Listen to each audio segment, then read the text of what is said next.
Hi, I'm Brittany and welcome to Proverbs Study. So today we are studying Proverbs 6:11, and this is still continuing with what we talked about from the beginning of Proverbs 6, which is not becoming the co-signer on someone else's debt.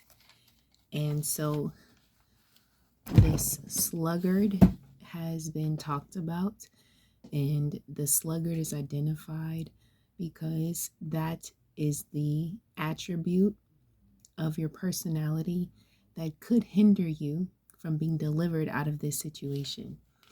And so in Proverbs 6:11, it says, "So shall thy poverty come as one that traveleth, and thy want as an armed man." And this is so interesting, which is why I love the Bible.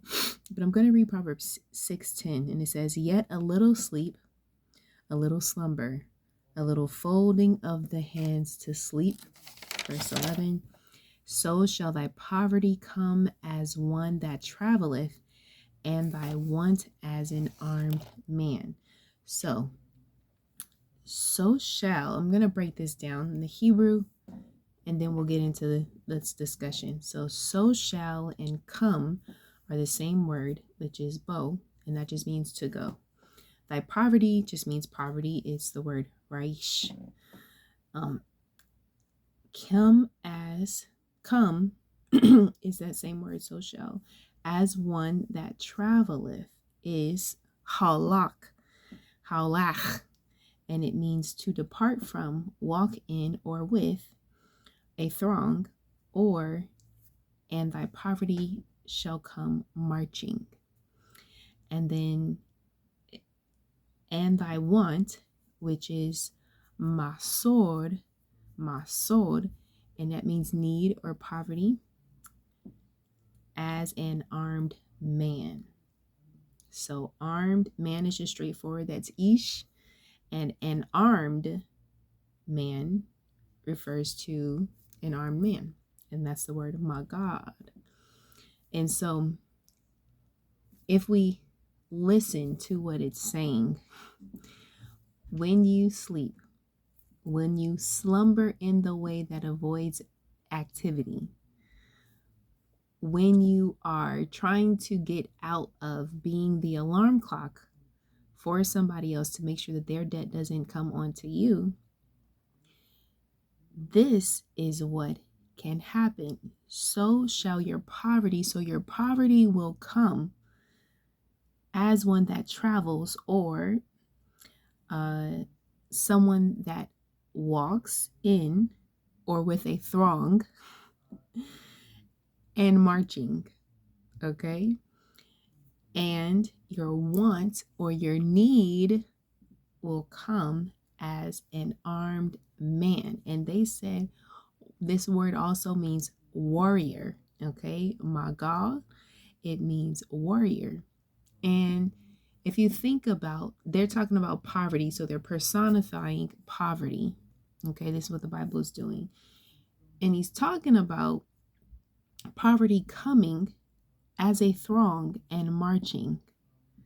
So it's going to come, may look like it's coming slow, but if you've ever seen a throng of people coming, maybe in a march, you realize, wow, they're kind of moving fast. I got to make some decisions quickly. Get out their way, or whatever you may need to do in that moment. And your want or your need, so your need for something. So we've all struggled at some point, and you wake up and you ain't got no toilet paper on the roll. Dang it, I need to go to the store, but I'm already on the toilet. What am I going to do? You got to figure it out, right?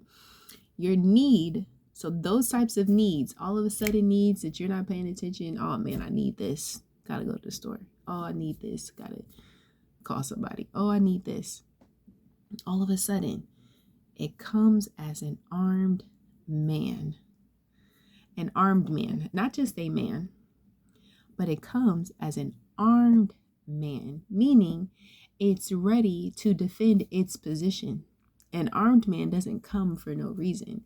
An armed man comes when they're trying to take care of business, usually in defense of something or to steal something from you.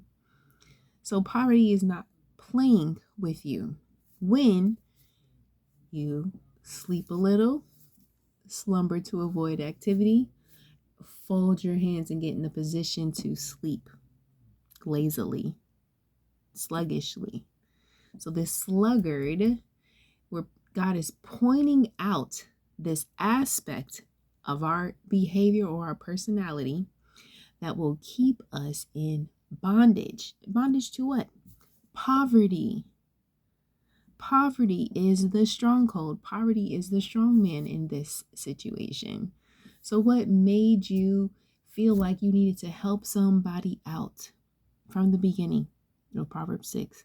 What made you feel like you needed to be the cosigner on somebody's debt? Surety for your friend. What made you feel that way? It was poverty. Okay? Makes you give something that you don't have, makes you use your money unwisely, makes you have the mindset, oh, well, I'll figure it out. That'll just be on me. No, that is the spirit of poverty trying to keep us bound. So last in Proverbs 5, the strong man that was identified was the strange woman. And it was said that she's trying to steal the very marrow of your bones.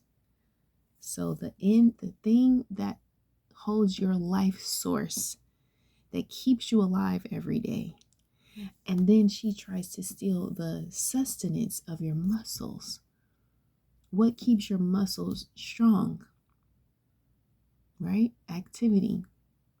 Activity keeps your muscles strong. So what happens when you don't do activity? You become a sluggard. So do you see this theme of how God is pointing out the things in our lives that keep us bound, and the purpose for why it's doing that is so that we are never free from it. We're never free to live our life as God would see fit.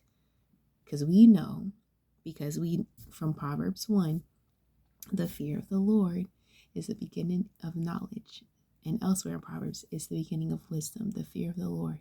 So we fear the Lord and we trust his plans and purposes for our life.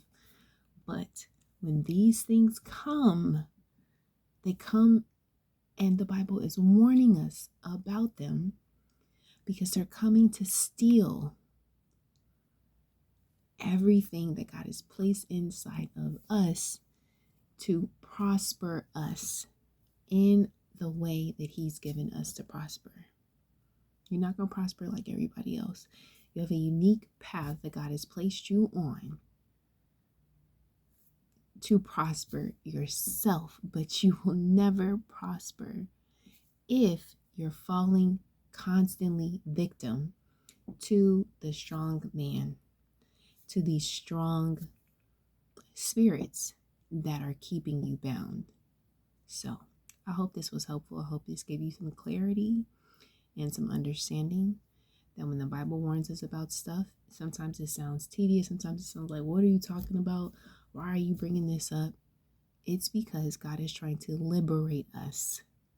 So we would be wise to take heed and follow his warnings. Listen, follow the path that he has for us, and do what we need to do in case we fall victim to it, to deliver ourselves out of the situation.